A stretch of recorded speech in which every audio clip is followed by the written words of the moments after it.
간단하게 좀 읽어볼게요. 동양의 산수화는 1인칭 시점이 아닙니다.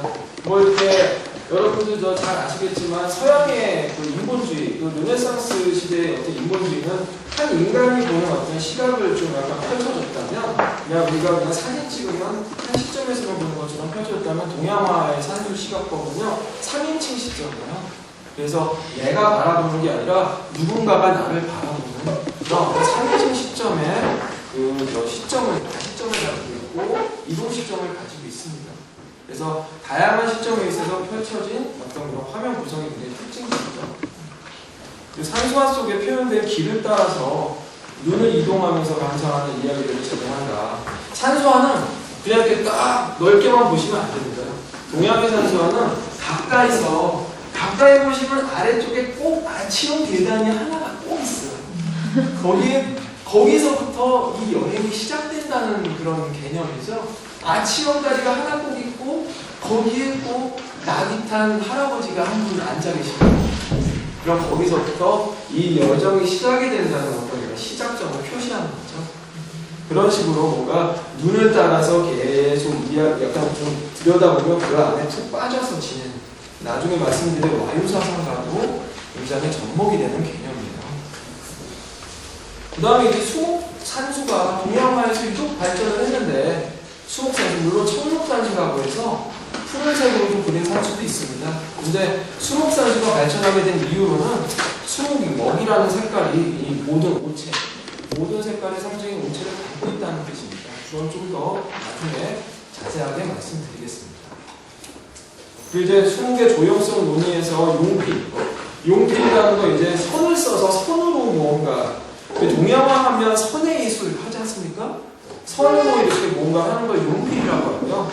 그 다음 용목이라고 하는 걸, 여기서 용목은 뭐냐면 이제 우리가 그런 걸로 면처리를 하는 거 용목이라고 합니다. 이렇게 번지기 기법 뭐 그런 것들도 있고요. 그래서 용필로 사람이나 집이나 나무나 그런 것들을 그려내고 전체적인 분위기는 용목이라고 해서 물과 먹을 써서 쫙 펴바르는 안개 같은 것도 나타내고 구름도 나타내고 하는 그런 용목적인 방법도 같이 썼습니다. 그래서 수목산수화에서는 그런 선적인 용필과 약간 면적인 용목이 같이 있었다는 그것에 대해서 말씀을 좀 드리겠습니다. 마지막으로는 가장 중요한 그런 산수에 관련된 노장사상에 관련된 건데요. 노장사상의 자연관에 의해서 이 어떤 수목산수가 동양화에서 대표적인 장르가 됐다는 것이죠. 자, 그럼 먼저 동양산수의 시각법 보시면 너무나 아시는 정선의 금강전도입니다. 금강전도 보시면 알겠지만 정선이 저 당시에 저기서 헬기 타고서 저렇게 그렸을 수는 없고 뭔가 저렇게 약간 위에서 내려다보는 부감이라는 거는 한 위에서 45도로 내려다보는 걸 보통 부감이라고 해요. 그래서 부감법이라는 것들이 이제 동양의 산수화에서 많이 발전이 됐습니다. 그래서 어떻게 저렇게 그릴 수 있을까 생각을 하면요. 경제정선이 실제로 평생 동안 금강산을 3번을 오르락 내리락 하면서 조그맣게 요만큼을 다 스케치를 했대요. 그런 다음에 집에 갖고 와서 그거를 상상해서 총체적으로 다 구조화시킨 게 저 금강전도입니다. 그래서 무슨 금강, 만금강, 전신첩, 해학 전신첩 해가지고 굉장히 여러 개의 어떤 조그만 화첩들이 있는데 그 화첩들에서는 금강산의 작은 풍경들이 있고 그런 것들을 집에 와서 모두 다 우리가 에버랜드 가서 에버랜드에 어디엔 장미정원이 있고 어디엔 롤러코스터가 있고 어디엔 동물원이 있더라 그런 거 하나하나 상상해서 많이 돌아다니면 이제 익숙하잖아요. 그러면 이제 집에 와가지고 자기 자신이 에버랜드 갔더니 여기는 동물원이 있었고 여기는 장미정원이 있었고 여기는 놀이터가 있더라. 그걸 이제 알게 되는 거죠. 직접 체험하고서 저렇게 그릴 수 있었다라는 겁니다. 자, 그럼 이것도 정선 그림이에요. 정선이 금강전도를 한 번에 그린 게 아니고 저기 보시면 알겠지만 봉우리마다 다 이름이 써있죠. 지도 제작하듯이 하나하나 저기는 무슨 봉 저렇게 다 써놨습니다. 저렇게 써놓으면서 이제 지형을 알게 되는 거죠. 저기서 특히 보시면 지금 이게 마우스가 없어가지고 제가 손으로 할 수가 없었는데 여기 한번 보십시오. 여기 한번 보시면요. 저기 아치형 다리 있잖아요. 여기. 아치형 다리 보이시죠? 그리고 옆에 무슨 절 같은 게 있어요. 그게 뭐냐면 이겁니다. 이렇게 경제정선이 전신첩 이렇게 조그만 스케치볼 가지고서 이렇게 약간 좀 다리랑 저기 절 있는 거 있잖아요. 그런 부분들을 그대로 따서 조금씩 그린 다음에 나중에 금강 전도가 이렇게 만들어지는 거예요. 저 밑에서 보시면 거기랑 똑같죠. 이렇게 만들어지는 겁니다. 이거 이제 만복동이라고 해서 이제 기암괴석들이 가장 많은 금강산의 그런 부분들인데 이런 부분들도 따로따로 만들어서 나중에 금강전도라는 거대한 시점이 나오게 되는 거죠. 자, 그러면 이제 동양산과 시각법에서 아까 그거는 이제 금강전도는 부관법에 대해서 말씀드렸다면 이번에는 이동 시점에 대해서 말씀을 드리겠습니다. 이제 부감시나 이동 시점은 같은 조형 원리긴 하죠. 제가 아까 말씀드렸던 것처럼 이동 시점이라는 것은 눈을 따라서 계속 흘러가는 겁니다. 그래서 선생님들께서 앞으로 동양화 산수화를 볼 때는 그냥 전체만 보시면 안 돼요. 부감이 해가지고 위에서 내려다봤어 하면서 그렇게 끝내시면 안 됩니다. 앞으로는 어디서부터 시작점, 아까 그 아치형 다리부터 시작을 한다든지 어떻게든 시작을 해서 어디로 진행이 되는지 진행을 하다 보면 그 산수 속에 푹 빠지게 돼요. 그렇게 한번 보시는 게 좋습니다. 이건 몽유도 원도인데요. 몽유도 저기 저 옆에 있는 글은 이제 안평대군. 세종의 셋째 아들이죠. 안평대군이 쓴 몽유도 원도에 대한 글입니다. 내러티브예요. 그래서 자기 자신이 어떻게 안평대군이 어떤 길을 가고 있었는데 그 꿈속에서 뭐 박팽년이랑 그때 당시 신승주 박팽년에서 사육신들이랑 작신과 길을 가고 있었는데 평지를 가고 있었는데 갑자기 평지에 기암괴석 같은 설악산 기암괴석 같은 기암괴석이 나타나서 이렇게 좀 더 들어가 봤더니 무슨 복숭아꽃 향기가 나서 그걸 따라가 봤더니 불 하나가 있어서 들어갔어 봤는데 거기는 아주 기암괴석이 아닌 평원이 놓여져 있으면서 복숭아나무랑 뽕나무랑 그렇게 있는데 아무도 없더라. 그런 도연명의 도화원기를 좀 모티브로 해서 약간 좀 이야기를 진행한 꿈을 꿨대요. 그래서 그런 꿈을 얘기를 하면서 이제 안견한테 좀 그려달라고 했더니 안견이 3일 만에 약간 좀 이제 상상화로 그린 게 이제 이 몽유도운도입니다. 이 몽유도운도 전반적인 어떤 그런 것이죠. 이 몽유도운도 지금 마우스가 없어서 제가 한번 좀 손으로 그냥 설명해 드릴게요. 몽유도운도는요, 이거는 시점이 두 개예요. 요 화면을 딱 반으로만 나누면 되십니다. 제가 좀 이따가 또 따로 보여드릴게요. 몽유도는 반으로 나눠서 여기는요, 그냥 여기 위에서 내려다보고 적당하게 내려다본 거라면 요거는 약간 밑에서 이렇게 본 거라면 여기는 어때요? 여기는 이렇게 올라와 있죠? 좀 올라와서 위에서 내려다본 것처럼 시점이 여기는 평이하게 가다가 여기서부터는 쭉 올라옵니다. 그렇게 약간 설명이 되고 있어요. 그래서 크게 두 가지의 시점으로 나뉘고 있습니다. 그래서 여기는 아까 제가 말씀드렸던 것처럼 그냥 약간 좀 평범한 산양, 우리나라 산천이 여기 조금 보이고 여기서부터 기암괴석들이 막 펼쳐져요. 그렇게 가서 여기 길이 보이는데 여기 조그만 굴이 하나 있습니다. 실제로 여기 자세히 보시면 굴이 하나 있어요. 이 굴을 들어가시면 여기서부터 몽유도운이 펼쳐지는 거죠. 자, 그럼 왼쪽에서 제가 아까 말씀드렸던 것처럼 여기 이 부분은 우리나라 산천 그대로예요. 여기는 우리가 볼 수 있는 평범한 우리나라의 산입니다. 근데 여기서부터 갑자기 막 이상한 산세들이 나타나는 거죠. 그렇게 해서 여기 길을 따라서 박팽년과 같이 들어가고 거기 실제로 써 있는 걸로는 성상문이랑 신숙주는 잠깐 다른 사람 불러오겠다고 잠깐 갔다가 다시 돌아왔대요. 그런 얘기들이 좀 써 있습니다. 길이. 또 이제 옆에서 보면 저기 왼쪽에 요게 굴입니다. 요게 굴입니다. 여기 보이시죠? 예. 여기 굴이 있는데 요 굴로 들어가면요 두 개의 폭포가 있어요. 이렇게 폭포가 막 상단으로 막 있습니다. 폭포도 있고 그렇게 들어가다 보니까 여기에 나무들이 쫙 있는데 이게 저 복숭아나무, 뽕나무 그런 것들이 이렇게 쫙 있다라는 그런 이야기를 가지고 있죠. 그러면서 여기 보시면 암자가 있어요. 여기 암자가 있죠. 그러니까 우리가 이 그림을 바라볼 때 어떻게 바라봐야 되나? 처음에 여기서부터 시작이 돼서 이런 막 고갯길을 막 지나가봤더니 불이 있어가지고 들어갔더니 폭포가 있고 여기서 뭐 나무들이 있고 여기 암자가 있더라고 하면서 그 안에서 시각이 계속 이동이 되는, 한 번에 보는 게 아니라 이 눈을 계속 그 안에서 계속 이동하면서 볼 수 있는 그런 이동 시점이 발생을 하게 되는 겁니다. 그래서 그 동양의 어떤 동양 산소와 시각법이라는 걸 이렇게 한 시점에서 보는 게 아니라는 거. 그걸 정확하게 알아두시면 좋겠습니다. 아까 거는 가로를 따면 이번 건 세로 그림이야. 이번 거는 세로 그리는데, 이건 정선 그림이에요. 정선 그림이고요. 그 밑에서 여기 이건 좀 약간 세로로 쭉 올라간 거죠. 요거는 아까 거는 이제 가로로 쭉 갔다가 요거는 세로로 계속 올라가면서 바라보는 겁니다. 그래서 여기 밑에 보면 사람이 하나 있죠. 여기서부터 시작돼요. 여기서부터 시작이 돼서 올라갔더니 여기 문이 하나가 있고 그 다음에 이 문을 갔더니 여기 계단이 막 있습니다. 이 계단 올라가고 그렇게 계속 올라가게 됩니다. 이게 청풍기라는 그림인데 지금의 오긴동, 인왕산 쪽 그쪽의 어떤 그런 계곡들을 그린 그림이라고 해요. 밑에 보시면 지금 보시면 알겠지만 이문 하나가 있고요. 밑에 여기 낙이 보이시죠? 낙이? 이게 낙이에요. 낙이 하나 타고 이 사람이 온 거예요. 그래서 이제 여기 정문으로 들어서는 겁니다.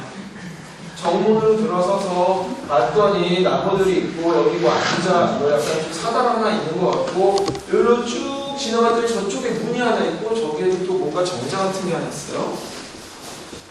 그 다음에 그 위에 아까 제가 위에서 보여줬던 이 문에서부터 또 올라가면 여기 계단들이 이렇게 있습니다.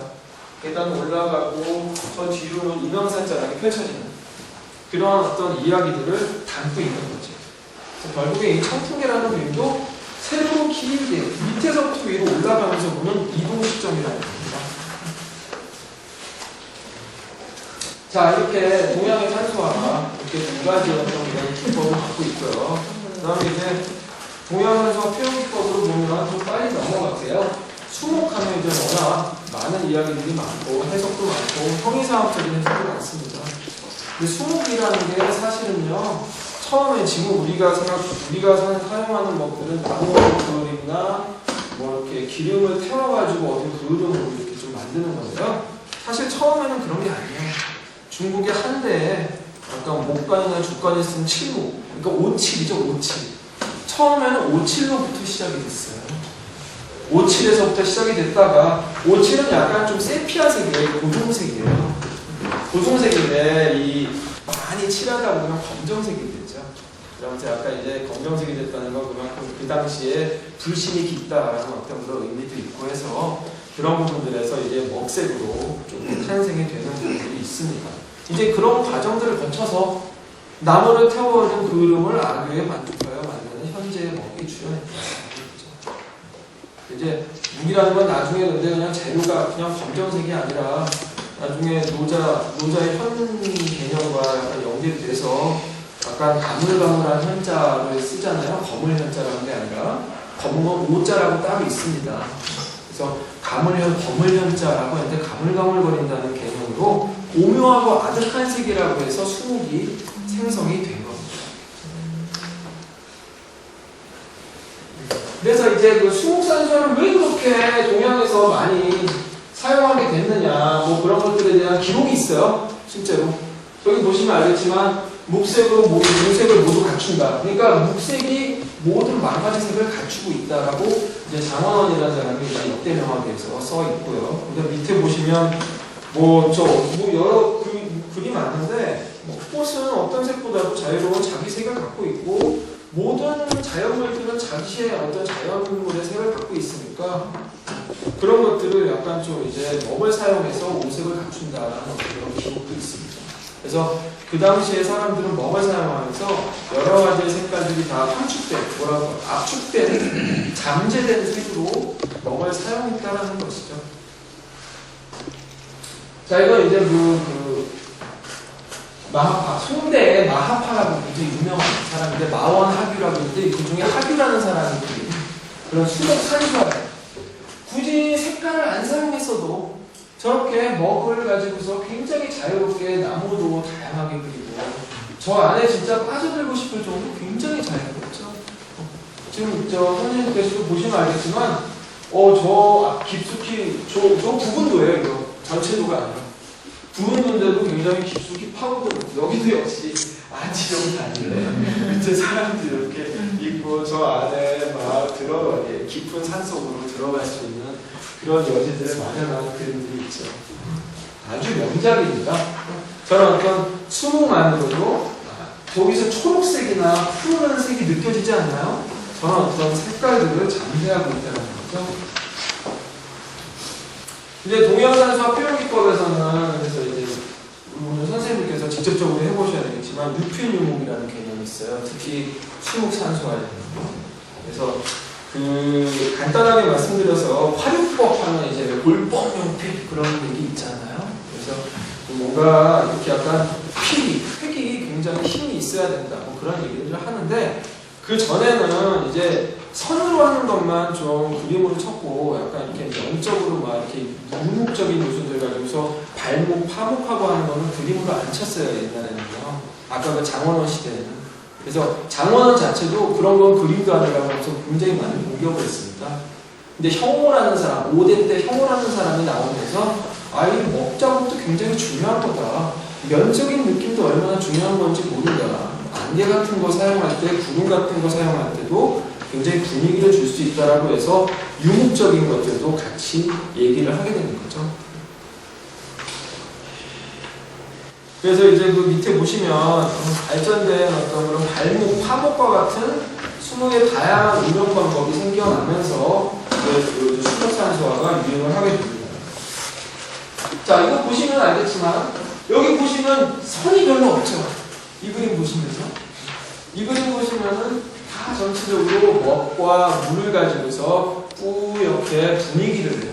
그런 그림들입니다. 이런 것들이 이제 아까 약간 불법 용필에서 이 선만으로 갖고 하는 그런 거에서 수목산수에서는 안개도 끼고 자연이 막 그런 어떤 느낌들이 있기 때문에 저렇게 그 면적인 작업들도 많이 했습니다. 그래서 유필유목에서 유목적인 작업인 거죠. 저것도 마찬가지로 선적인 느낌이라기보다는 뭔가 면적인 느낌으로 분위기를 주면서 산의 어떤 그런 안개낌, 자연스러운 느낌으로 좀 좋고요. 이것도 마찬가지입니다. 이게 저 제목이 뭐냐면요. 제목이 사생이에요, 사생. 실제로 보고 그렸다는 뜻입니다. 그러니까 안개 낀 아침에 어떤 그런 은은한 산을 실제로 보고 저렇게 그렸다는 거죠. 이렇게 뭔가 동양화에서 어떤 그 선적인 요소만 있는 게 아니고 양적인 요소도 있다는 걸 꼭 알아두시기 바랍니다. 마지막으로 제가 말씀드리고 싶은 거는 동양산수의 미학적 의미에서 잘들 아시겠지만 노장 사상이 굉장히 영향을 많이 끼쳤습니다. 물론 선종 사상도 영향을 많이 끼쳤고요. 그래서 이제 육조 시대 현학이나 불교 선종 사상이나 그런 것들이 송대오면서 그러면서 이제 유과만나 이학으로 발전이 됐고요. 이러한 과정에서 약간 좀 정신성 강조하는 수문 양식이 발전됐고요. 노자의 무의자의 사상에 의해서 이런 산수화가 성행을 하게 된 겁니다. 그 중에서도 이제 와유 사상이 특히 많이 좀 재밌는 구체적인 사상인데요. 어떤 육조시대 종경이라는 사람이 자기 화론에서 이 작가인데, 아까 이제 명산을 두루 돌아다니다가 늙고 병들게 되자 고향으로 돌아와서 자기 방에 벽면에 온통 산수화를 그려놓고 누운 채 그 상상의 세계에서 그 산들을 돌아다닌다는 의미가 이 와유개념입니다. 그런 것처럼 뭔가 산수자연을 즐기는 어떤 정신적인 면들을 강조한 거고요. 동양화 산수화 양식에서 중요한 조형적인 요소로서 영향을 많이 줬죠. 자, 결론을 내겠습니다. 결론을 낸다면요. 동양산수화에서 구간시와 이동 시점, 아까 말씀드렸고요. 그 다음에 수목이라는 게 그냥 단순한 블랙 앤 화이트가 아니라 다양한 색상들을 잠재하고 있다는 거 말씀드렸고요. 그 다음에 필과 약간 좀 선적인 요소와 면적인 요소들은 항상 상호 보완적인 방법에서 표현이 됐다. 그런 것들. 그 다음에 이제 그 노장사상이나 자연주의적인 사상이 산수화에 어떤 영향을 많이 끼쳤다. 그런 것들이 이제 중요한 동양의 어떤 전통 산수화의 개념이라고 보시면 될 것 같습니다. 자, 이상으로 이 PPT 자료를 마칠 수 있도록 하고요. 모사 작업. 자기 공간 속 대상들을 이제 수목하고 표현하는 건데요. 모사 작업을 먼저 좀 하시고요. 처음부터 자기 거 그리기는 어려우시니까 제가 이렇게 뒤에 나눠드린 그런 자료들이 몇 개가 있습니다. 그런 거 보시면서 연필을 한번 따라서 한번 카피를 한번 막연하게 한번 해보시는 작업을 하겠습니다. 제가 나눠드린 거 보시면 알겠지만 처음 거는 제가 아까 보여드렸던 하드웨어 작업이고요. 여기서 이제 이걸 다 하시라는 게 아니고요. 밑에 사람들이라든지 다리라든지 집 같은 거 뭐 그런 것들을 이제 부분 약간 이제 모듈로 부분 한번 해보시라는 거죠. 이걸 하는 이유는 뭐냐면 선생님들께서 나중에 자기 자신 속에서 자기 자신의 공간이나 내가 아는 사람이나 내가 다니는 학교 주변 풍경이라든지 아니면 내가 사는 지역의 대표적인 어떤 그런 것들, 상징물 그런 것들을 좀 쉽게 그릴 수 있도록 제가 만들어 드리기 위해서 한번 이걸 샘플로 조그맣게 한번 해보시라는 겁니다.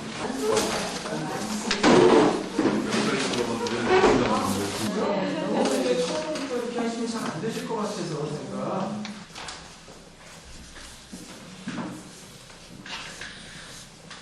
바로크 로코코 뭐 해가지고 약간 색깔을 이렇게 좀 탁하게 많이 썼었어요. 서양 미술들이. 약간 은유적인 메타포가 좀 나온 것 같아요. 그 다음부터 이 수목산수가 유행을 하게 된 거예요. 개인적인 감정이건 아니면 개인적인 인상이건 어떤 특정한 대상이건 상관없습니다. 특징적인 부분 있잖아요. 집이면 집, 길이면 길. 핸드폰에서 보고 그랬는데 너무 잘 그려졌어요. 특징적인 부분들이 잘 드러나죠.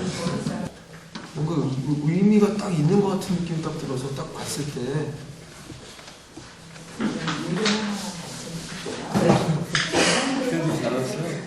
제 거는 지금. 그러면요, 지금 여기 한 시대가 저희가 했어요. 근데 저희가 아까 다 잘라놓은 건데요. 이 책상에 딱 맞게 이렇게 재단을 했습니다. 그래서 이 한지 가지고서 한번 단체 작업을 한번 해볼 수 있도록 하겠습니다. 여기 아까 제가 나눠드린 유인물 보시면요. 그 두 번째 수목하고 도시 표현하기라고 있잖아요. 그 수목하고 도시 표현하기 그거 한번 해주시면 되고요. 네, 다 똑같습니다. 그래서 선생님들마다 다 다르신 분들이기 때문에 같은 테마를 하셔도 상관이 없습니다. 그렇게 해서 한번 좀 진행을 해볼 수 있도록 하고요. 지금 시간 관계상 1시간 이내로 좀 하셔야 될 것 같아요. 그래서 한번 좀 논의를 해보시고 우리는 어떤 거 할까? 그런 것도 한번 좀 생각해 보시기 바랍니다.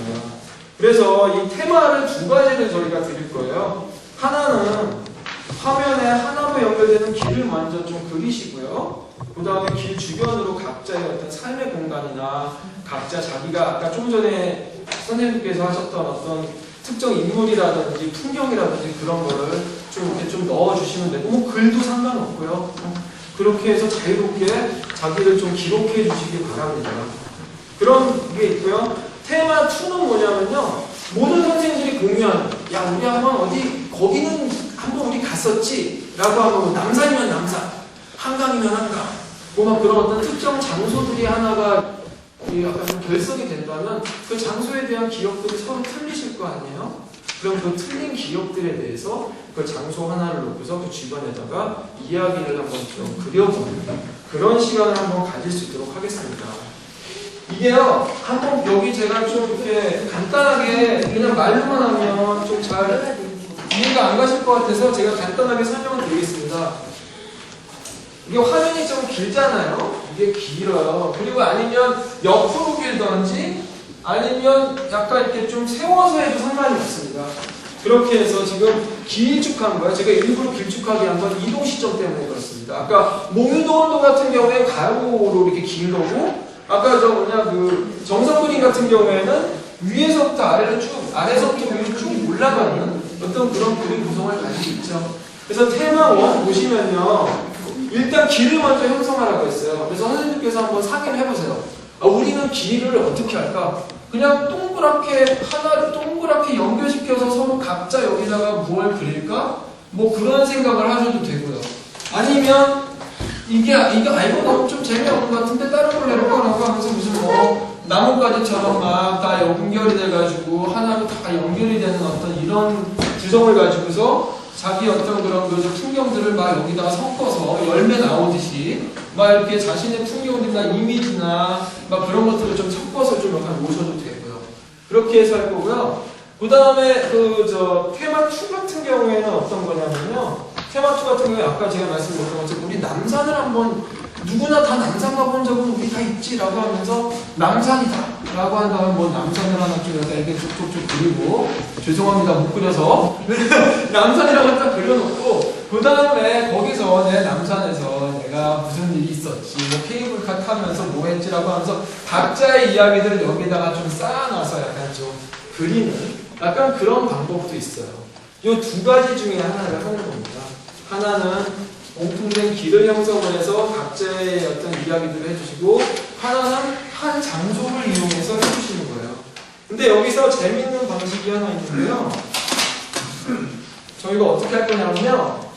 일단 선생님들께서 합의를 해주신다면 먼저 길 같은 경우에 연필로 선생님 우리는 길을 이런 식으로 할 거예요 라고 하면서 연필로 그어 놓으셨잖아요.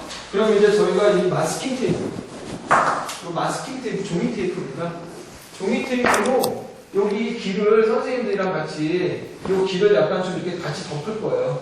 이 마스킹 테이프 요만큼 덮으면 요만큼의 공간이 좀 비겠죠? 길처럼. 그런 다음에 작업할 겁니다.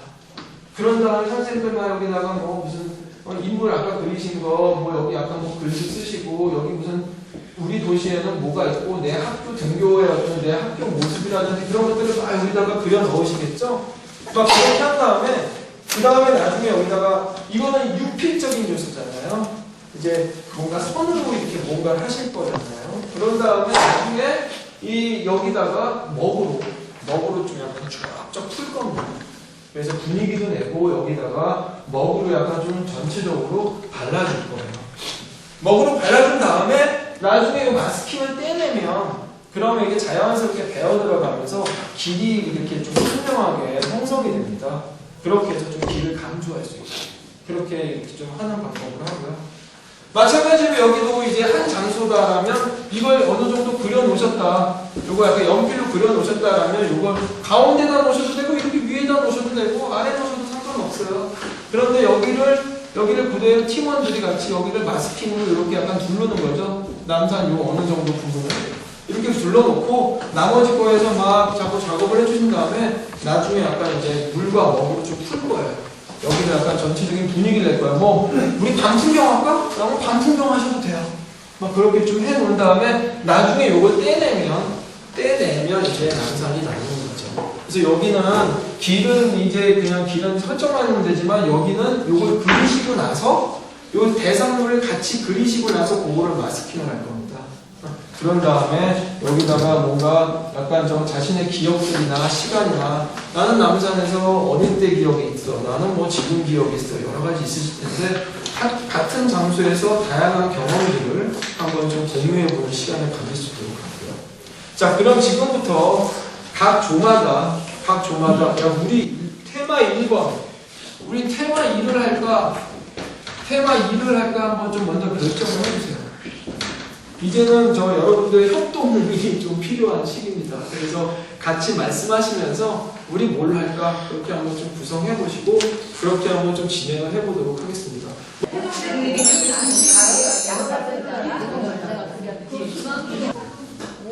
저걸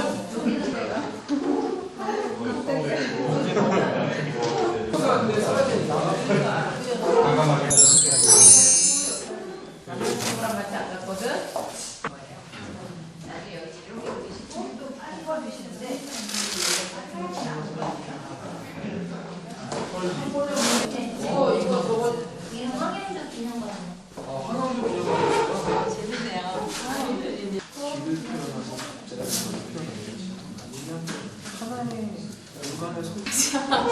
요새 애들이 앞질을 못해. 지금 있지만 그 위에다 한다고 해서 이게 없어지는 게 아니에요. 굵게 좀 푸세요.